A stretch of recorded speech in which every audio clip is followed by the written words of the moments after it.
मैं बिस्तर से उठा और ट्रक के सामने वाले कांच से बाहर देखा।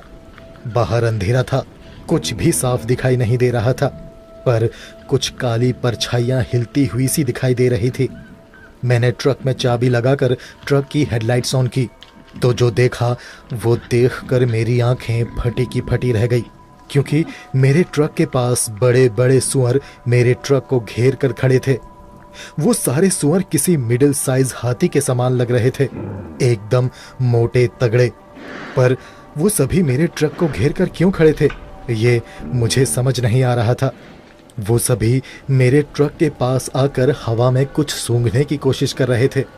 तभी मेरा ध्यान सामने डैशबोर्ड में रखे हुए उस डब्बे पर गया जिसके अंदर मुझे उस बुढ़िया ने सूखा गोश्त पैक करके दिया था। अब मुझे समझ आया कि वो सूअर वहां उस सूखे गोश्त की महक सूंघ कर आए हैं। मुझे डर था कि कहीं वो उस गोश्त के लिए मेरे ट्रक का नुकसान न कर दें, इसलिए मैंने वो डब्बा उठाया और उसका ढक्कन ढीला करके मैंने वो डब्बा ट्रक की खिड़की से दूर फेंक दिया। मेरे ऐसा करते ही वो सारे मोटे तगड़े सूअर गुर्राते हुए उसी तरफ भागे जिधर वो डिब्बा गिरा था। उसके बाद वे सभी उस जरा से गोश्त के लिए उस डब्बे पर टूट पड़े। मैं कुछ देर तक उन्हें देखता ही रहा। उसके बाद एक एक करके वो सूअर वहां से चले गए। मैंने राहत की सांस ली और मैं अपनी ड्राइविंग सीट के पीछे लंबी वाली सीट में जाकर लेट गया। मेरे मन में बस यही ख्याल आ रहा था कि अगर वो गोश्त का डब्बा मैं बाहर नहीं फेंकता तो क्या वो बड़े बड़े सूअर मुझ पर हमला करके कहीं मुझे तो नहीं खा जाते।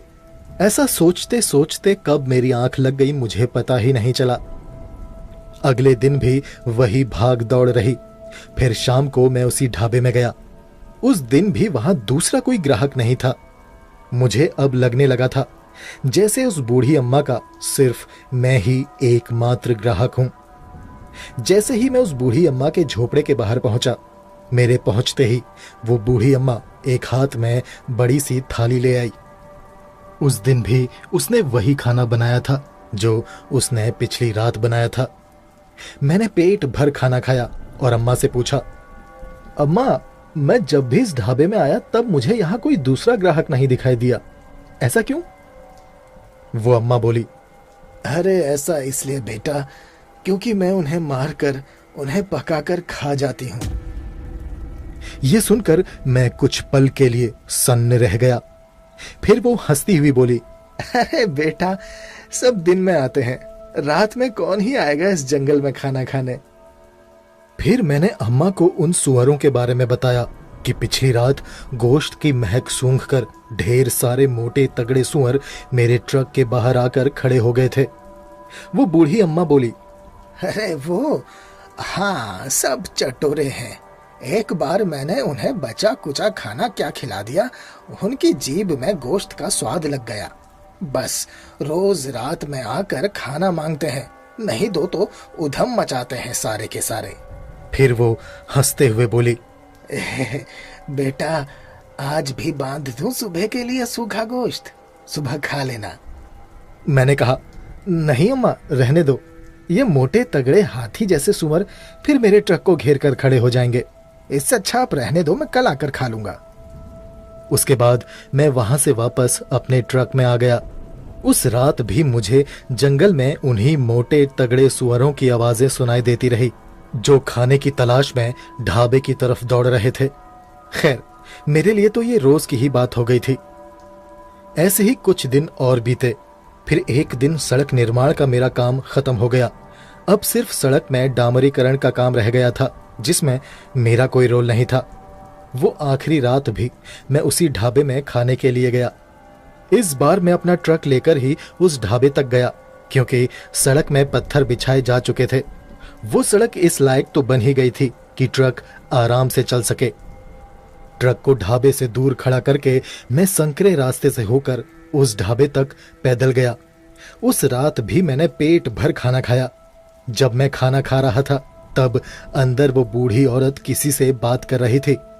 उनके साथ अंदर कोई आदमी था जो उन्हें किसी बात के लिए धमका रहा था।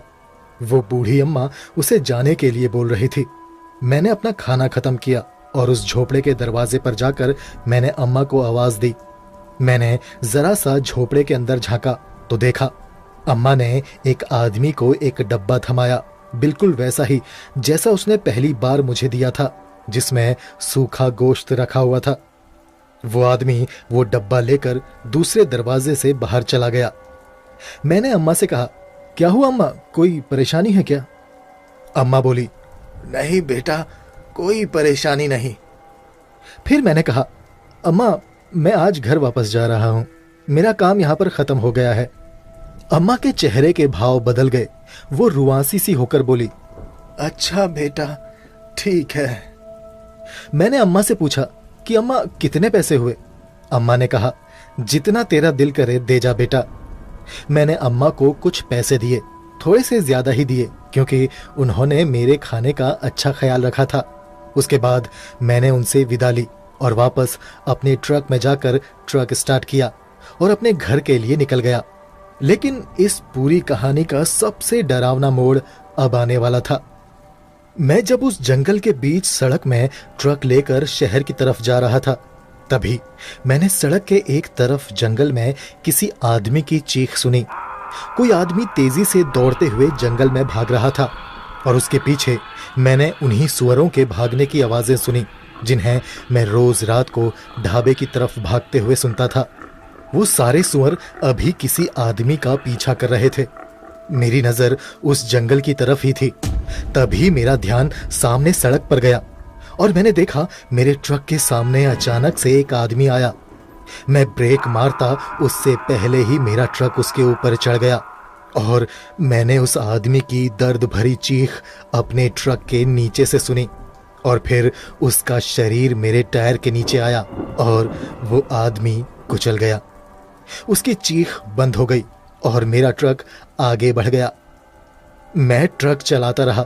मेरी हिम्मत नहीं हुई कि मैं ट्रक रोककर उस आदमी को देखूं कि वो जिंदा है या मर गया। मैंने गौर किया कि जब वो आदमी अचानक मेरे ट्रक के सामने आया था, तब उसके हाथ में वही डब्बा था जिसके अंदर उस बुढ़िया ने मुझे भी सूखा गोश्त दिया था। वो डब्बा बिल्कुल वैसा ही था और वो आदमी वही आदमी था जो पहली बार मेरे ट्रक के बाहर आया था, जिसने मुझसे पानी मांगा था और जिसने मुझे उस बुढ़िया के ढाबे के बारे में बताया था। वो वही आदमी था।